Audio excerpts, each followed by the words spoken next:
Good afternoon. My name is Kitija Balcare. Currently, I'm starting to work on my doctoral dissertation, How Performative Arts Becomes Form of Environmental Activism. And today my aim is to give an insight in eco-narratives of local original drama in Latvia in 2020. New concepts are entering the field of theatre science worldwide, including green theatre, eco-dramaturgy, community theatre, environmental theatre and eco-theatre. These processes, which are visible also on the stage in Latvia, have not been studied in depth in Latvia so far, so that's my aim. Eco-theatre can be understood in different levels, as eco-narratives in the performance, for example, reflecting on environmental pollution, and also it relates to sustainability aspects of how performance is made physically. Researcher McMurray points out four modes of ecological engagement, looking from eco-critical perspective. Firstly, ecophobic mode, without any interest in the nature, or accidental one.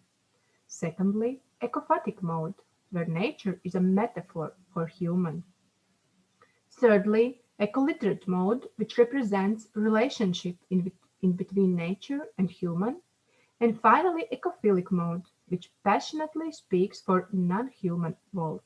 Two last are the object of my interest speaking about theatre performances.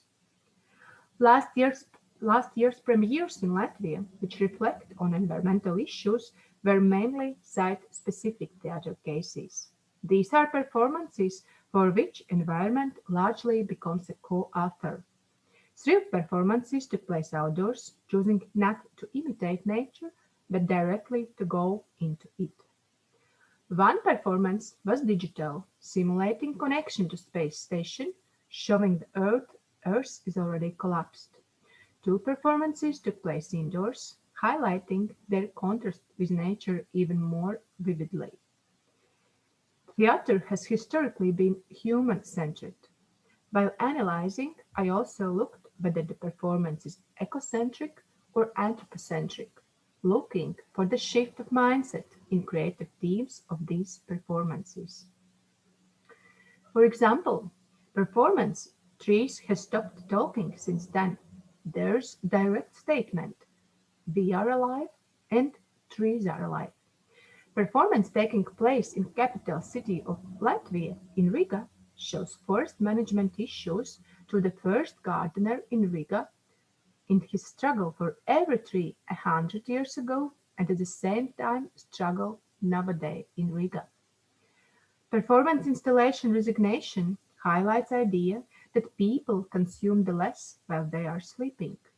Performance shows different performers, dancers sleeping in art hall on bunch of second-hand clothes, not in the nature.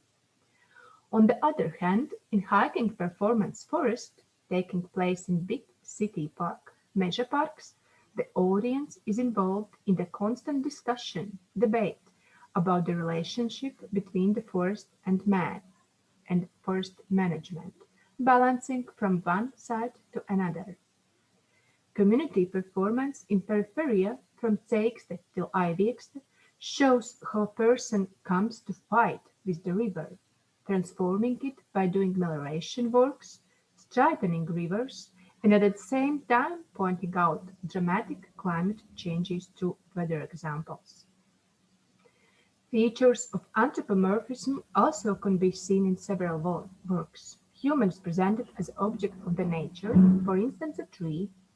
For example, two performances use legends that in ancient times trees spoke, thus highlighting the gap between modern man's inability to understand language of nature. The human impact on the environment, almost every performance mentions it, from environmental pollution to biodiversity loss till urban pressure, overconsumption, and even indifference and irresponsibility of the human. Here you can see some headlines from mass media in Latvia last year. Thematic similarity, tree and forest, is the most common narrative, as it is the easiest for the general public to perceive and to understand as a loss, as opposed, for instance, biodiversity loss, which is less obvious for human. Looking at the costumes and scenography, in some works we see both natural materials, reeds, birch twigs, stones, and also second-hand materials, as it was for the installation resignation, donated clothing. These are sustainability aspects, not to produce new, but to use existing.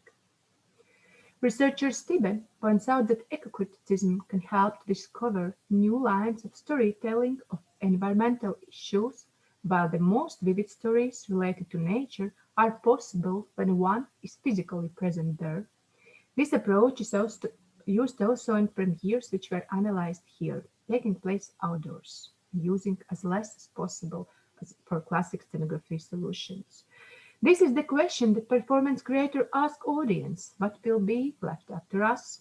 On one hand, also giving an answer, on the other hand, leaving spectator on his or her own about decision to make.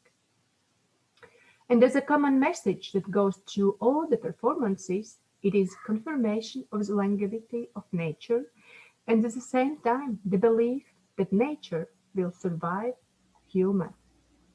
Thank you for your attention.